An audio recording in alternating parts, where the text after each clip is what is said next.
اینا منزلی پیشینه اکا اسلام. اینا منزلی حضرینه اکا اسلام. خونه پیشینه شبیه آبردگان نشون میتین باردار رو دا.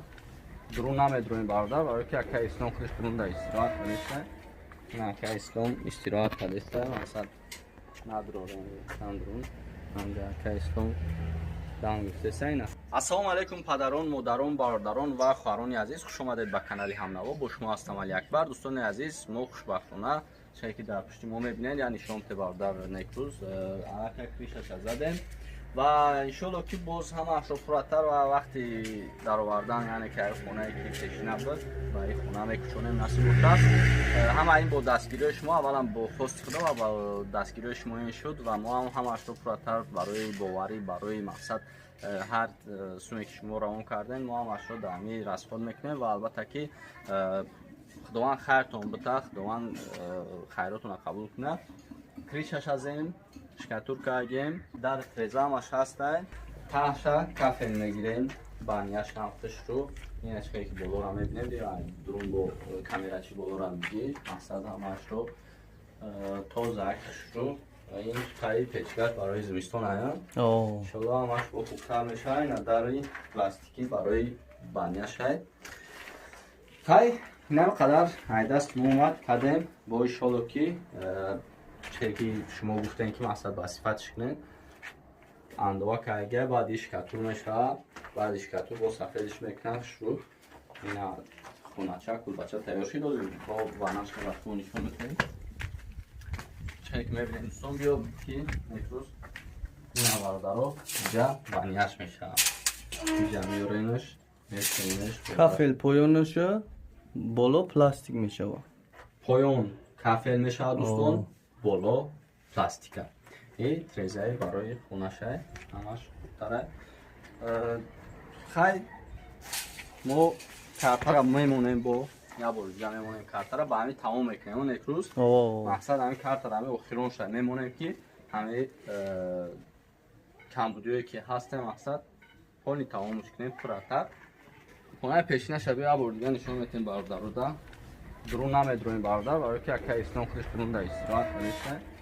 نه اکا اسلام استراحت کنیسته مقصد ندرورین درون همجا اکا اسلام دام گفته سینا خونه اکا اسلام و دستگیری شما هر سومی که میپرتیم باردار رسول میشوه هر کاری که میکنم مقصد خدمتشون نمیگیرن یا اون کس هم به پول نمیاد که مقصد امیرا بکنن برای استوسون جدو کردیم هرچی برای که این کاری خیر البته کاری خیر اینه که با مردم باید حقی خدمتش بگیرد دوستان برای همین برای این امیرا برداشتن و پول هم درونش چیکدن استو واردگیم استو را وجود کنیم مقصد برای کامیرا دانات گفتنشون یعنی ماشون کردیم مقصد نور کردیم خلاصه گپ اکای اسلام مقصد با این میان امیر رو سوش تنشون با مقصد گذاشت کردن خیلی با خیلی خوبتر میشه اگه اینجا میبروریم میشه جرا خیلی توکلش بخدو میکنیم خونه نوشته خش واکش میکنیم خداوند در دمتا شلوکی با شوش هم میتا و البته که با هم باید حرکت کنیم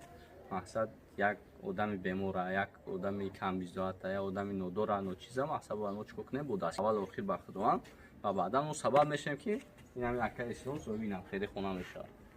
رحمت خدا به همتون زنده و سلامت باشین. کارت ما در روی اکران است نمره کارت هم هست چند خیر مبلغ میپرتوین مرامت چند قایقی زود کن میرسه نصرینش خوب باشن و میبرورینش نصرینش بازده باشن و پیشنه گردن اصلا نشانش بودن پیشنه گردن هم خیلی نگاه نمیکنم ایسا اینجا استراحت که ایسا این اثر فرماش توزه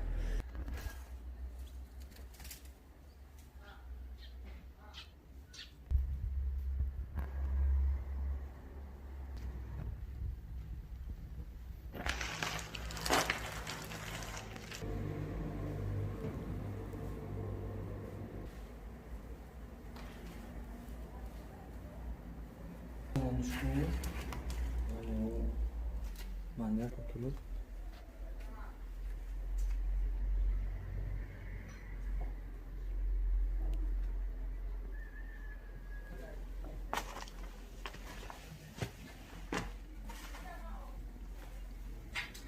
як бор дигар салом алейкум бародарон ва хоҳарони азиз, хуш омадед ба канали Ҳамнаво. Бо шумо ҳастам Али Акбар. Дӯстони азиз, айни ҳол аввал охир бо хости худованд ва бо дастгирии шумо дар пишти мо мебинед хонаи акаи Ислом ки ман видеоша бо пурратар дарун бенуша мемонам тамошо мекунед. ҳаматон да раҳмат мегӯм ки дастгирӣ кардем ва ҳамин кора мо сар кардем то охир расондем. ина манзили пешинаи акаи Ислом, ина манзили ҳозирнаи акаи Ислом. Иншолло мо барои чӣ видео кардем, ба чӣ мақсад ки мо ростига биад 3 рӯз дар шаҳр будам. бисёро медидам чӣ шид хонаи акаи Ислом. мо ҳамаша кардем, ина таҳ кафел гуфтем, ҳамаша кардем, лекин як камбудӣ дар ҳамин банияш мондагӣ ва барои устоо каме маблағ лозим аст ки барои онҳо бояд мо маблағ теҳем. мо рости гап пулро ҷамъ кардем, видеоро маҳкам кардем ки мақсад мо дигар пул напартоям ки беҳудае. айни ҳол пул маблағ лозим аст барои мо картамона бо мемонем дар рӯи экрани шумо барои камбудияни ҳамин хона. мо ҳамин қадараш да омадем ва камтар камбудии дигар ҳастай. ман фикр мекунам ки иншолло ин камбудиҳо бартараф мешавад ва мо акаи Исломо ин хонача мегирем ба хонаи нав ва дар банияи тозаву озода мақсад нигоҳ биниш мекунам, медуроремаш. ба ҳамин хотир дӯстон, ҳаматонда як бор дигар раҳмати калон мегӯм. зиндаву саломат бошен.